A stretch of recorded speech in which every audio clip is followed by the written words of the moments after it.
I appreciate the invitation to be with everyone this afternoon and to help you begin your journey as an impact entrepreneur. Let me go ahead and share my screen.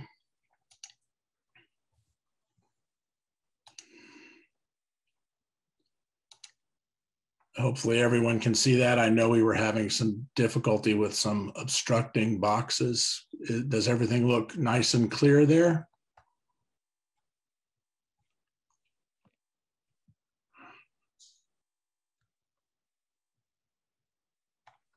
Okay, everything looks good. Thank you for the note in the chat. I appreciate that. Well, again, my name is Nate Bennett. I'm a professor at the Robinson College of Business in Atlanta, Georgia, in the U.S. I'm excited to be able to contribute to the E4Impact effort. And today I've been asked to spend a little bit of time talking with you about a really important concept for entrepreneurs, and that's the business model. I've got about 20 minutes, maybe a few minutes more to share with you. And then I want to make sure that we've left time at the end so that we can have some discussion and talk about questions that you might have. So my goal for this session is to spend time introducing you to really three things. The first is to fully appreciate the way that impact entrepreneurship really begins with understanding your value proposition. The value proposition is critical. It's not complicated, but it's critical. Your value proposition basically is your useful solution to a problem that a customer has.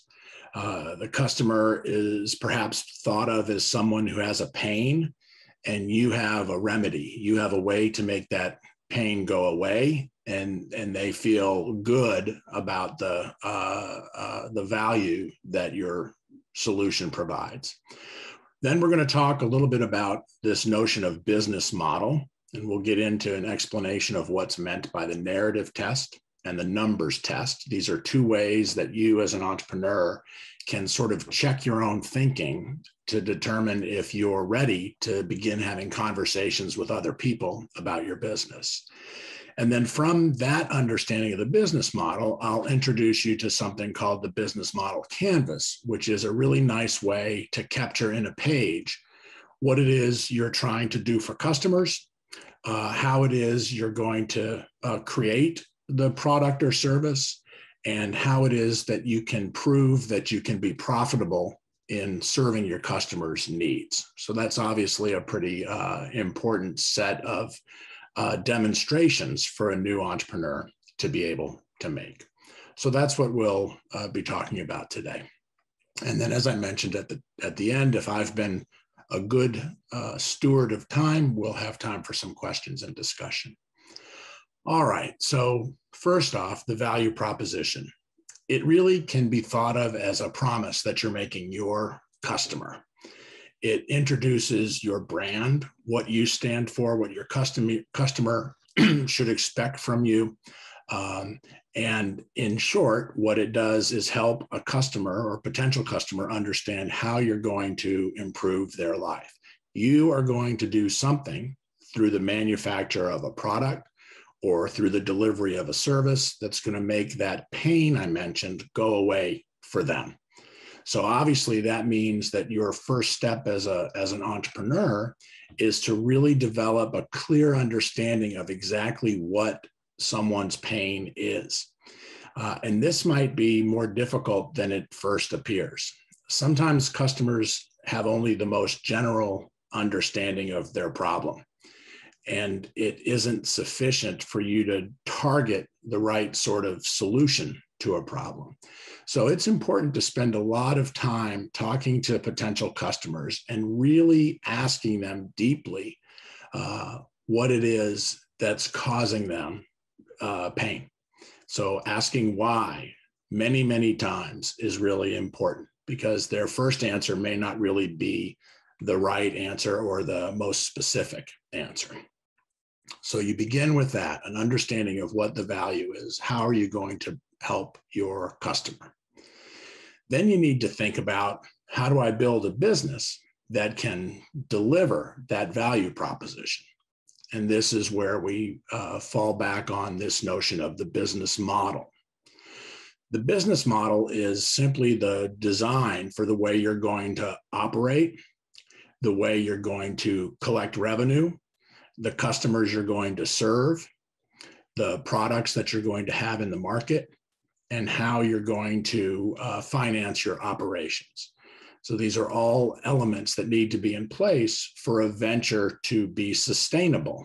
If any one of these things are not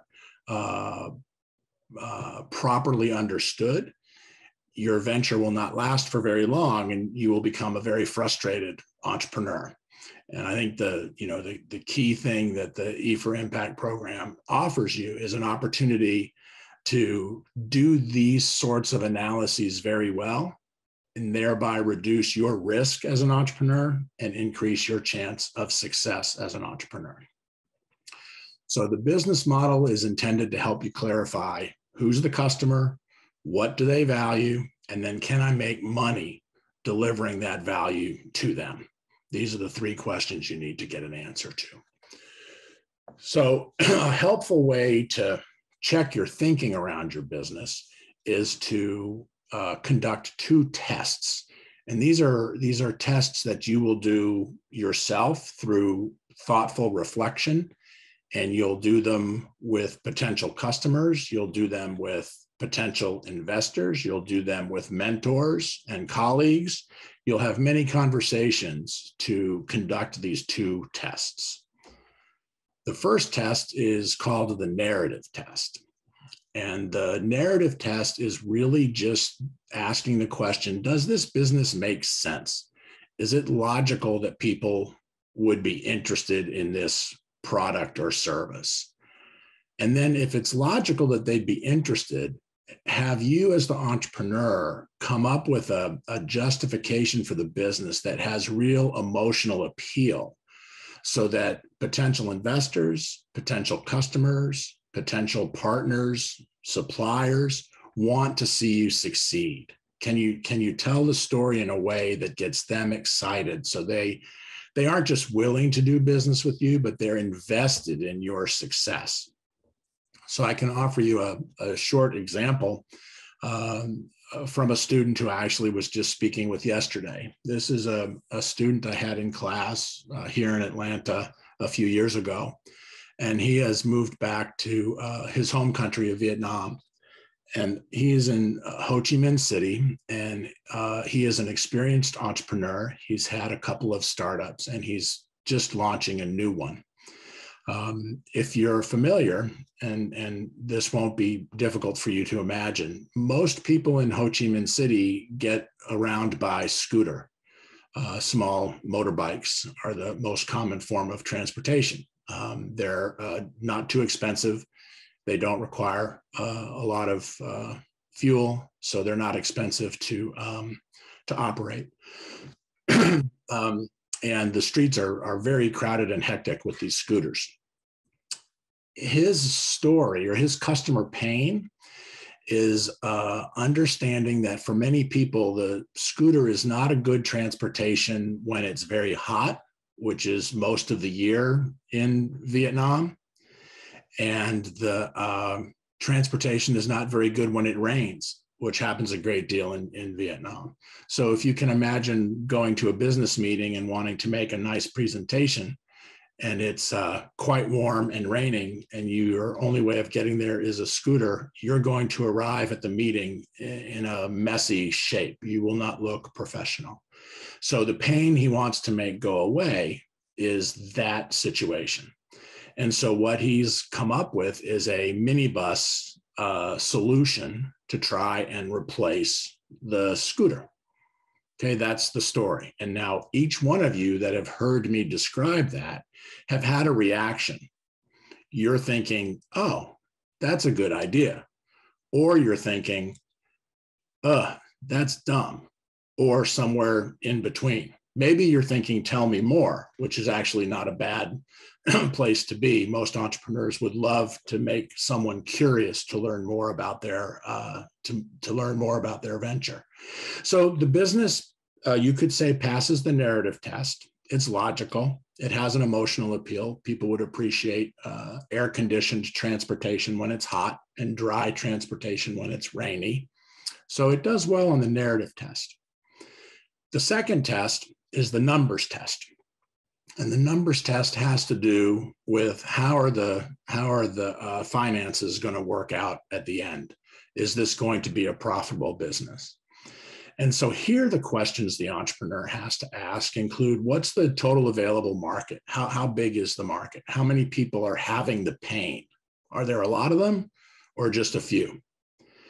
And then secondly, how quickly can I get them to be my customer? Can I grow my market share very, very quickly? Or is it perhaps a business that is already quite competitive and I'll have to work very, very hard for customers, and acquiring customers will take more time? And then is it clear that I can offer this service in a way that allows enough of a profit margin for the entrepreneur? Okay, so I know this is a difficult format for us to have a lot of discussion, but just I'll pause for a minute. And I want you to think about, based on what you know about how the world works, do you think this business of operating a minibus service in Ho Chi Minh City would pass the numbers test? I'll just pause for a minute so you can think about that.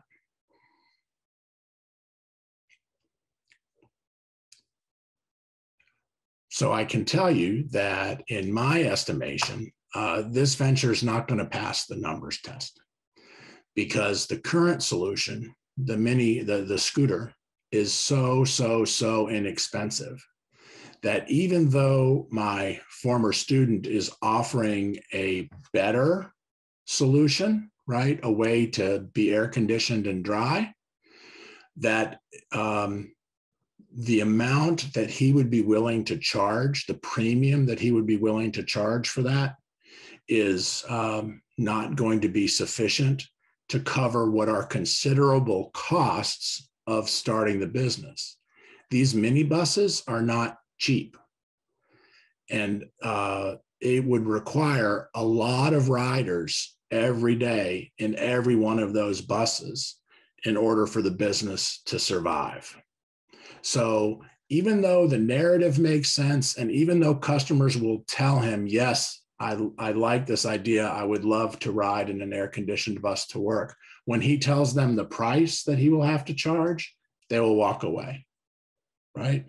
And additionally, it will be very difficult for him to start the business without a lot of money to buy many buses. So he will have to take on a lot of debt to start the business. So the business idea passes the narrative test, not so good on the numbers test. So as an entrepreneur, does this mean he should give up? No, entrepreneurs are known for never giving up. But it means that there needs to be some rethinking of the value proposition. The value proposition here is not sufficient. So he either has to create more value through his offering, or maybe think of a different way to solve the pain point. And hopefully that's clear. We can have some discussion about it when we get to the questions time towards the end of the presentation. But hopefully there you're clear on the narrative and the numbers tests. And hopefully you can see how, by having conversations with many people with many different backgrounds and experiences, you can get good answers to these questions and really test your thinking about your venture idea.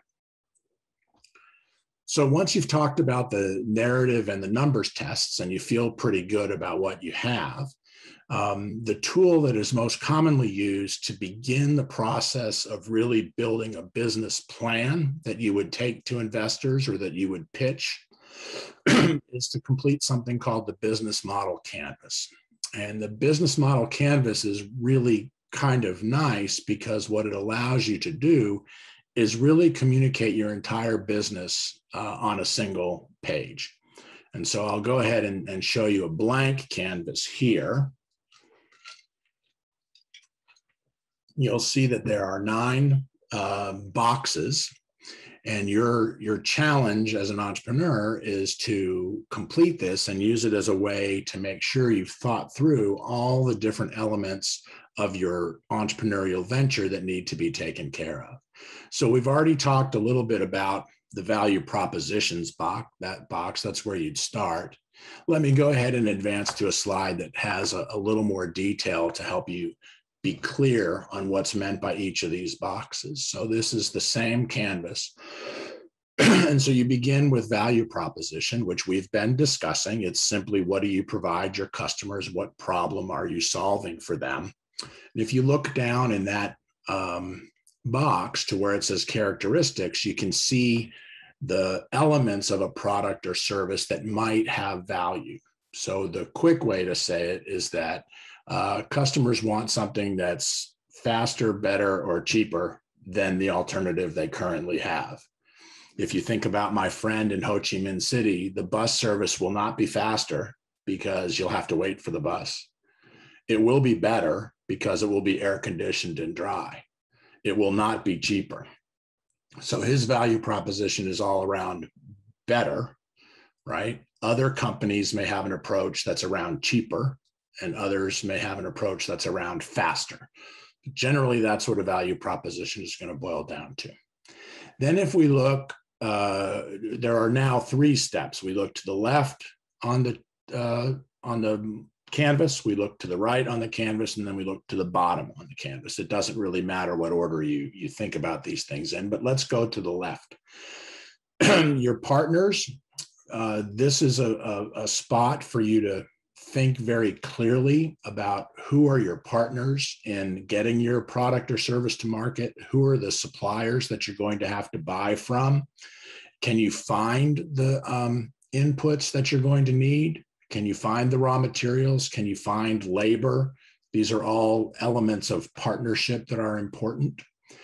The activities box requires you to think about, what is it exactly that we have to do in order to create this value? What do we have to get good at as a company? The resources have to do with what things you have to own in order to make the business work. So for my friend in Ho Chi Minh City, the activities are, he has to have ways of scheduling.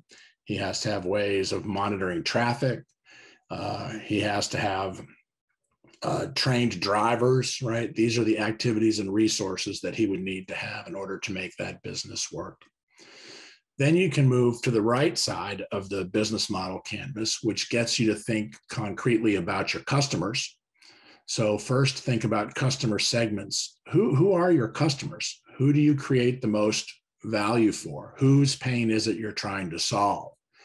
And then once you know who they are, you can think about what is the customer relationship supposed to look like? So for example, is my business a transaction where I do one thing for the customer and collect revenue one time and then we're finished? Or is my business one where I get to know the customer and I begin to provide value for them and they pay me, and then this relationship continues on and on and on? So for example, if you're making a consumer product, a skincare product, they're going to be a repeat customer, but they might just be buying once or twice a year. That's very different than if you're a management consultant, where you want to have contact with your customers all the time. Then you can drop down to the box labeled channels, which essentially asks you to think specifically about how is it you're going to get to your customers? How do you communicate with them? You're gonna sell through stores. You're gonna sell through an online retailer. How are you going to help them find your product or service? So that takes care of the right side of the business model canvas. And then at the bottom, you have to understand something about your costs. What are your costs? Where are they coming from? Which are the ones that are the most critical that you just couldn't do without? And which are the ones that if you were having to run lean, if your resources were not very plentiful, that you could do without? And then on the right, you need to think a little bit about revenue. What are customers willing to pay? And what revenue streams are going to be the ones that are most important for you? For example, in many social media companies, right, they let users use the system like Facebook without a cost. The revenue stream comes from advertising. There are other softwares that have a free version, a freemium version, which has some nice features and costs only a little, and a premium version, which has many features and costs a lot. So if you're a member of LinkedIn, that's an example of a company that follows that. And they also have a revenue stream that comes from advertising. So that's a quick walk through the business model canvas. Obviously, in the program, you get into this much deeper and have opportunities to practice and be coached with regard to your specific venture idea so that you can be developing a business model canvas that really will help you move forward with your venture. Once the business model canvas is complete and you feel comfortable about all the interconnections between the different pieces, between those 9 boxes, it gets to be time to write the business plan. And the business plan is the document that you would likely take out to market to help encourage investors to see your business as a low risk, high return, smart investment. So the business plan needs to communicate how you're going to grow the business. It needs to lay out the financial needs of the business. So how much is going to need to be invested to get your product or service in the market? How quickly will you earn revenue? How quickly will you become profitable? And in the end, it's your opportunity to talk to convince investors and other supporters that you have really done your homework and that you have identified a customer pain that people are desperate to see solved, that you have come up with a way of delivering a unique solution that takes care of that pain in a way better than anything else on the market, that you've understood how to get it to customers, and that you've determined a way to make it at a cost that will allow you to be profitable. Ultimately, those are the things from the business model canvas that you want to be able to communicate in the business plan. So in closing, I'll just offer a few things that I would encourage you to remember as you work forward on this. The first thing I would say is to take seriously this notion of passing the narrative and numbers test for your business. Now, no one else is going to give you your grade. You're going to have to give yourself a grade on whether your idea passes the narrative and numbers test. But it's to your benefit to be a very hard teacher, to be a very strict teacher, and do the work required to make sure that the narrative is very strong and that the numbers are very sensible in order for your business to go forward. The second thing I'd encourage you to do is never stop practicing telling the story of your business. You will get better at it every time you tell it. And the better you are at telling your business story, the more confidence you demonstrate, the more familiarity you can show with how you're going to operate and be successful, the more influential you'll be with other people. And if you can get them, as I said at the beginning of the presentation, to not just think your idea is good, but to be practically afraid of not being a part of what you have going forward, then you've been successful. So how can you tell your story in a way that really creates passion among the people you're sharing it with?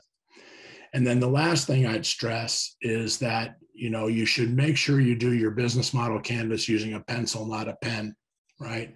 Because it will be changing repeatedly as you learn more about your customers, as you learn more about your partners, as you learn more about the efforts that you're going to have to take to produce your good or service.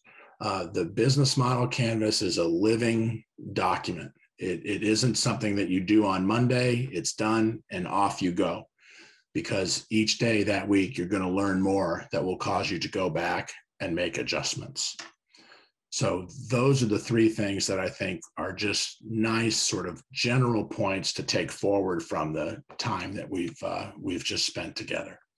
And at that point, I'll stop. I think I did okay on time so that we have an opportunity for some discussion or questions. Yes, thank you very much. That went very well. Thank you. So if we have any questions, please go ahead and share in the chat room, It would be good to just state your name and what you do so that we also know, and then we discuss. Do we have any questions?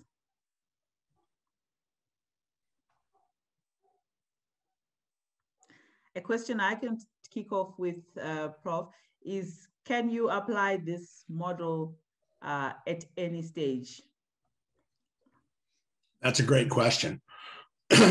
Yeah, absolutely. Right. And I think this is because I think we all understand that a business evolves over time. There are many examples of companies that even at a relatively mature point have had to make pretty big changes in what they do. The one that comes to mind, unfortunately, it's a United States centric example, but UPS, the package delivery system, package delivery company, it started as a messenger service before telephones.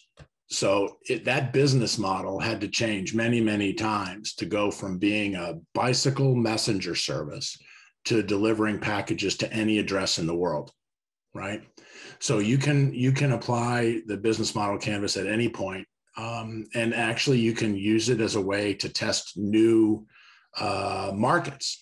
So perhaps you have a venture and you're providing one particular sort of service and you're thinking about diversifying and trying something new. The business model canvas is a great tool for you to see whether or not you can make an argument that you could do that new business very well. So it can help you shore up your existing business. It can help you evaluate new opportunities. It can help you as a tool to imagine 5 years from now. So for example, there are many entrepreneurs all over the world right now that are trying to understand how will business be different after the COVID pandemic, right?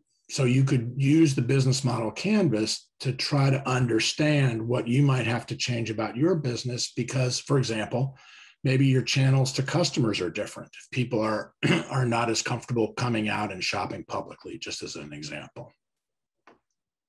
Great. Thank you. We have another question. When working with communities that are orientated to storytelling more than written formats, and these communities are prospering in their business, how can such communities be best supported? This is from Eric Nyamwaro. Yeah, thank you for that. That's a really interesting question. Thank you for that. So I actually think that communities that are oriented towards storytelling, I love that. What a great opportunity, right? Because ultimately what helps an entrepreneur be successful is the quality of the story that they tell. So if this is a medium where people are very comfortable participating and learning, I think, the ability to effectively communicate your narrative is much more powerful than it might be in some other ways. I think what I might not fully understand about your question is that at the end of the day, there is going to be some math involved in understanding whether or not a venture can be sustainable, financially sustainable. And so at some point, you have to move past the story to be able to drill into some fairly specific, more objective, less emotional elements of the business. And let me know if that doesn't, if I missed your question or if I was incomplete in my answer. Okay, maybe we can further develop that in the next question from Jackon, which says, how do you craft a good value proposition? Great question. So I think that you begin by understanding what exactly is the customer pain that you want to have go away, and understanding it at a very intimate, personal level. And then I think the way you want to describe the value proposition is that when you're speaking to somebody, you first want to remind them of the pain. and this does connect actually to Eric's question, so thank you for that suggestion. You begin by reminding them of the pain. Don't you hate it when you have to go to a meeting and it's pouring down rain and your only transportation is your bike and you are at the meeting dripping wet? The person, if you've done a good job identifying the pain, you will almost see them get upset because they're reminded of a time that they felt this pain. And then you say, how would you feel if I could make that go away? How would you feel if I could make sure you never felt that way again? They're going to be quite interested to see what comes out of your mouth next, right? So then obviously what comes out of your mouth next needs to be, here's my solution. Here's how I deliver it. And here's why it's a good use of your time and money. And then you'll never feel that pain again. So I think it begins with understanding the pain at a very particular level, being able to be vivid in invoking that memory for the customer, and then saying, and I've got the solution. Great, thank you. Our next question is, I think the question was, what business model do you recommend for a health application like telemedicine that targets the poor population? Okay. So this is a really complicated question. So I may need you to remind me of it after I've spoken for a minute or two. There's a lot of pieces. So the first thing I would want to understand more about your business idea is who the customer is, right? So it's important to make a distinction between customers and users, right? So the customer is the person who's going to buy it from you. The user is the person who's going to use it. So with telemedicine, is the customer a hospital or a physician's practice, or so that they're buying it as a way to then talk to their patients, who are the patients will be the users, or is the plan to sell something to the users? Right? Because I think your business model will look a little different if your customer segment is one versus the other, right? And so the way to maybe decide which customer segment makes more sense is to say, who's really feeling the pain?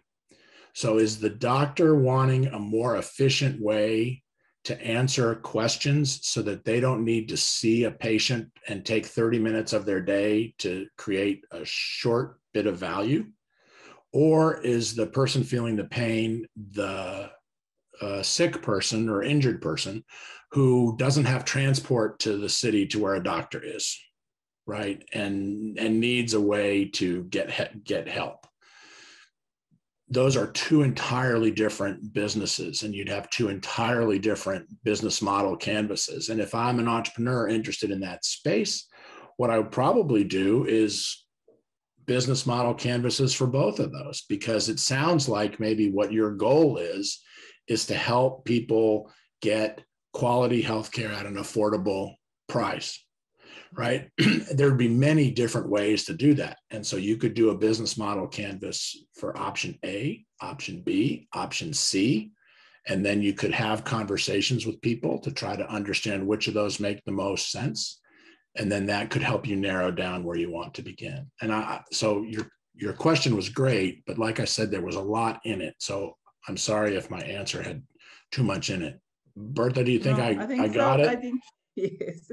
So, well, basically, does the business model canvas apply? We say yes, it does apply. And I think you've broken down how it can apply to a health application. So thank you. I hope that answers the question for Victor. Right.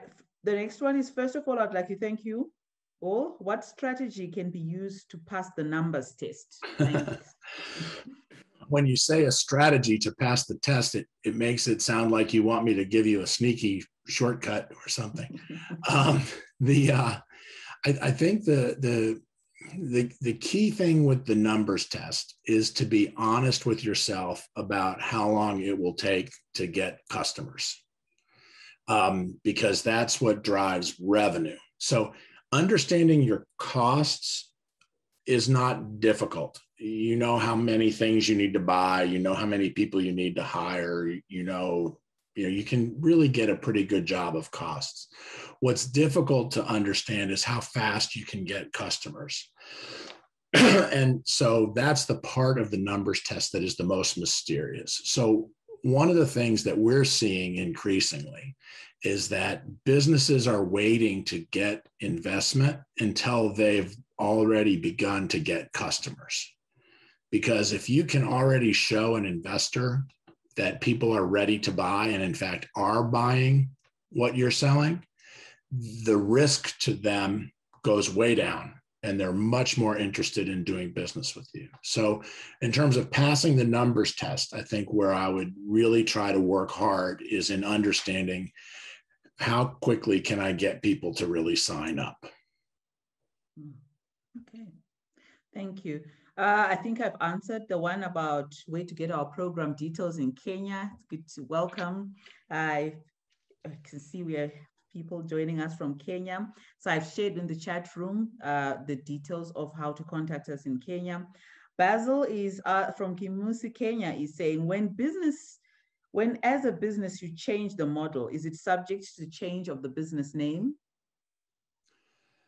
That's an interesting question. So I think your business name is part of your brand. It's part of your reputation. And I think you have to decide if that brand is helpful to you in your new endeavor, right? Or in your new change. So if you've worked hard to build a brand and people know and trust you, then to do something that's fairly different, but with that same brand, I think makes a great deal of sense, because you carry that goodwill from your first venture into your second venture. If the first venture exploded in flames and was just a disaster, well, then obviously there isn't a lot of brand capital, and it probably makes sense to have a clean start. So I don't think it's a requirement that the name be different. I think it's a strategic choice. So if you think there's value to carry forward, carry it forward. If you think you're better to start with a blank piece of paper and begin to build a new reputation from scratch, then do that. Great. Thank you. I think I'll share a story where I met someone who had an organization's name that ended up with power. So, and every time someone was in the power workshop or industry, they would invite them. But in the end, they turned out to be an advertising agency. That's, and then the aim was, the reason why we put the name power at the end is that we are empowering you with the power to build your brand. So I can sort of understand where that question is coming from. Yeah. So yeah, a name does affect your mission. Oh, well. Sure. Yep. Yes. Yeah. So I mean, it's the first thing that people learn about you. So. Yes. Yes. We've got Ezekiel says, how can you make a good value proposition in relation to a chosen delivery means in determining the margin on actors in a given channel? I think. Yeah. So again, a good question, Ezekiel. Thank you. This is a great example of the way with business model canvas, you would probably want to consider multiple scenarios, because you will have choices of channels, and or you may have choices of channels, and the costs of those channels will be different, and the effectiveness of those channels will be different. So the bottom line financial result from each channel will be different. But my guess is that another thing that will be different is the risk. So there's probably a safe way to get to a smaller market to earn a smaller return. There's probably a riskier way to get to a bigger market with a bigger return. And you have to look at those alternatives, understand your own risk preference, and then make a decision about how you want to go forward. I think that's the shortest way to answer that, right? And your value proposition itself, I don't think would necessarily change, right? Because the pain you're trying to solve is the same pain, at least if I'm understanding your question right. But you have choices about the way you get to your customer, and each of those will have a different risk-reward relationship. And so you have some math to do, and then you have some thinking to do about your own tolerance for risk. And you may want to start more conservatively, prove that it works, prove that you can acquire customers, and then look for some investment to help you try the bigger swing, right? That could be one way to proceed. Okay, great. Thank you. So I think the next one, this is if one is developing a physical product, at what stage do they have to write the BMC? Is it at idea stage? Is it at prototype stage? Is it at MVP stage? So I think we've answered that, but I think maybe you could also just tell us about applying it to a physical product or to a service business. Yeah, so I think this is an important question, and for me anyway, this is one that has an easy answer. So thank you for that. I appreciate that. You would want to build a business model canvas near the beginning of your process, because you really do want to understand the whole picture of what it is you're trying to do. But it would absolutely make sense once you had the business model canvas to think about building a prototype, right? And then what will happen is you'll take that prototype to market somehow, friends, families, somewhere. And you'll learn a lot about the features of your product that are satisfying and the features of your product that are frustrating. And that will help you then go back to think a little differently about the business model canvas. So for example, you may find out that in your product, you were sourcing raw materials and doing a lot of manufacture yourself to then push a product out. Maybe all that manufacturing you did was really low value added stuff, and you would be better off buying it and then just doing some assembly or some modification, right? So then what changes is your suppliers. Your supplier is no longer giving you raw materials. You've switched to a supplier that is giving you a component that becomes a part of your larger product, right? You can only really know that when you start to prototype and then meet the market. So I think you do your business model canvas, you do your prototype, you test, you revise. And then you do that as many times as you need to feel really good about what you're going to put out in the market. I hope that's on target for an answer. Okay, great. So I think we can move on to the next question from Elisha. It's all about implementation, which is critical. And I think the BMC is very critical in implementation. It gets you right to the point. But his question is, always having a problem in implementing strategies in an exponential growth company. Should the strategies and the structures be communicated with the whole company, or wait for the people to believe in the untold company philosophy?